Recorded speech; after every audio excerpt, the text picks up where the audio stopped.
ازيكم حبايبي عاملين ايه؟ يا رب تكونوا بخير وصحة وسعادة وهنا. مسلم جاي تقول لكم في الله بتحبكم. بصوا يا حبايب قلبي، الفطير المشلتت بقى على اصوله.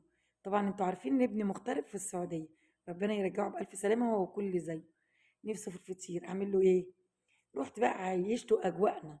عملت له فطير مشلتت وعسل ابيض اهو وجبنه قديمه فلاحي كده صعيدي.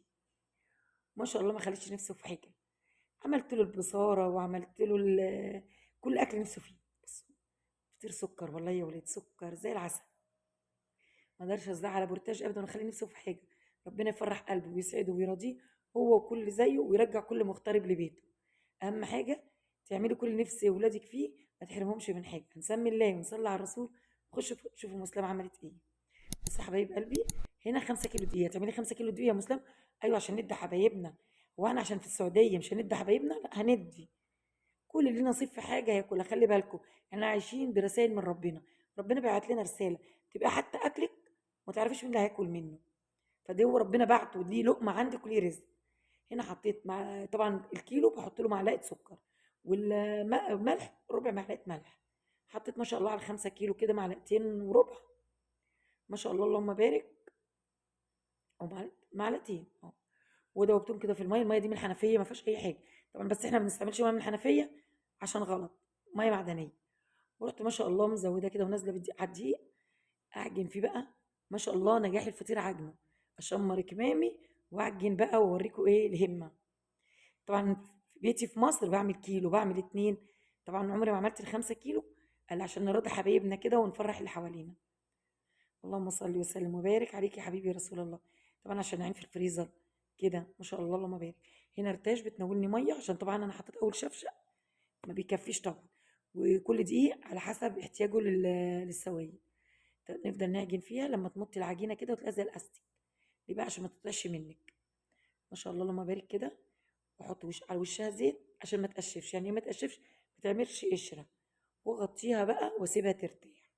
كل العجينه ما بترتاح منك بتديكي فطيره زي العسل. ما شاء الله اللهم بارك. اغطيه واحضر بقى الحاجه اللي انا هقطع فيها. بس انا حطيت، كنت مغطيه بكيس بلاستيك. وما شاء الله وعليه حته زي ما انتم شايفين كده ما شاء الله اللهم بارك. هنا معايا صواني احط فيها شويه زيت. عندك صواني، عندك يعني اطباق بلاستيك، عندك حاجه يعني تعرفي تحطي فيها على الرخامه. يعني براحتك. وتقطعيه قد البرتقانه الصغيره، البرتقانه البلدي كده. ما تقطعوش كبير. ما شاء الله تكوري فيه زي ما انت عايزه. ما شاء الله اللهم بارك. بس تلفيه حلو عشان تطلع العجينه مخدومه منك وكويسه. ونقطع ونرص ونقطع ونرص ونملى بقى الصواني اللي عندنا. وبرضه هنسيبها ترتاح تاني بتاع 10 دقايق. هنا قبل ما ترتاح انا هنا الطبق ده الطاجن ده في زيت ومعلقه سمنه مفككاها. احط على الوش كده واغطيه برضه عشان ما يعملش قشره. واما اجي افرده يبقى ايه، متعب كده في الفرد. رغم ان الدقيقه دي طلعت وحشه جدا يا ولاد والله. لازم ما تعملي فطير تعملي بدقيقه انت تكوني مجرباها قبل كده. طبعا الدقيقه دي عامله زي الاستيك. كل ما افرد فيها الاقيها ترجع تاني. كل ما افرد فيها هشوفها معاكم هنا في الفيديو. في الاخر قلت له ما تجيبش النوع ده خالص. هنا ما شاء الله انا كنت برضو عامله رقاق قبلها لو انتوا شايفين، عشان كان عندنا عزومه وكنت هعمل صواني رقاق. قلت برضو اعمل الرقاق، خلصته ودخلت على الفطير. اللي وصل معايا هنا لحد هنا يعمل لايك وشير وشير الفيديو لاكبر عدد عشان يوصل لكم مني كل جميل. واللي نسيت تشترك في القناه تشترك وتفعل الجرس على كلمه الكل. بص يا حبايب قلبي، هنا حطيت الزبده وحطيت السمنه. كنت هحط كوبايه زيت بس مش هحطها دلوقتي. ليه بقى؟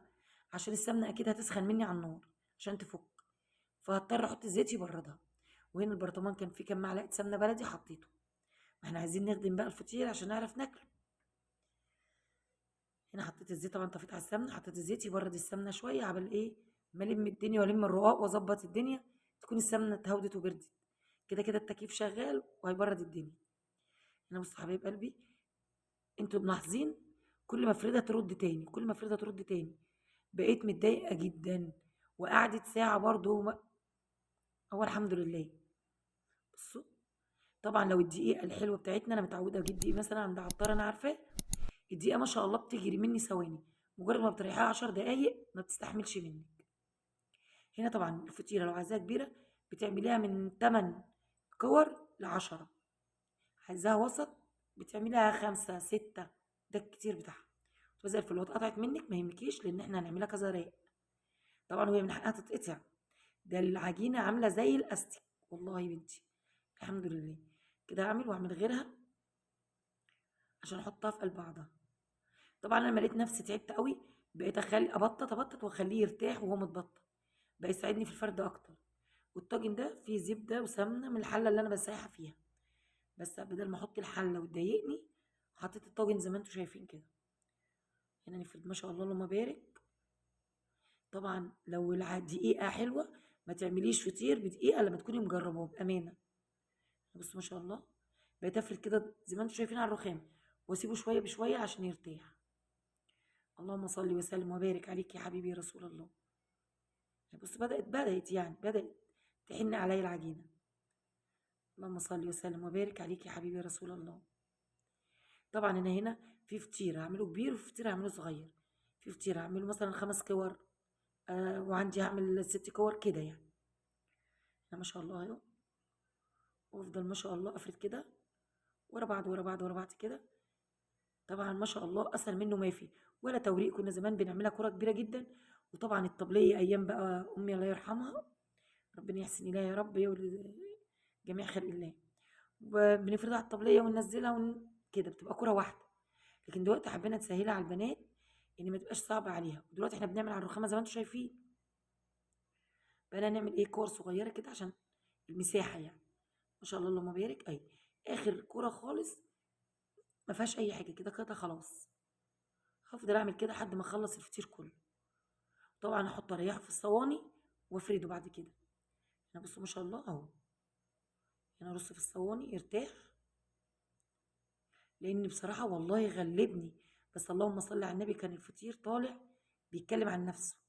بصوا هنا ملاحظين كل ما افردها ترجع تاني اهي. بس الحمد لله تمت بحمد الله. اللهم صل وسلم وبارك عليك يا حبيبي يا رسول الله.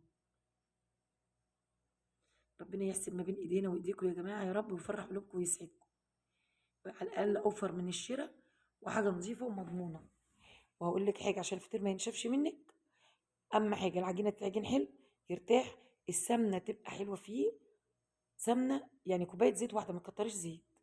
هنا ما شاء الله خلصت اهوت زي ما انتم شايفين. بصوا كنت مولعه بقى الفرن فوق وتحت، الفرن البوتاجاز ده بيولع فوق وتحت، شوايه وارض. ولعت فوق وتحت زي ما انتم شايفين كده ما شاء الله. بس كان سخن ملهلب انا مش قادره امسكه. بصوا شايفين مش عارفه افرده. بس ما شاء الله اللهم بارك. استنيت بقى لما مرات ابني جت ورحت فردها على الصينيه ووريته لكم. كان منغنغ سمنه زي العسل. يلا اسيبكم في رعايه الله، والسلام عليكم ورحمه الله وبركاته.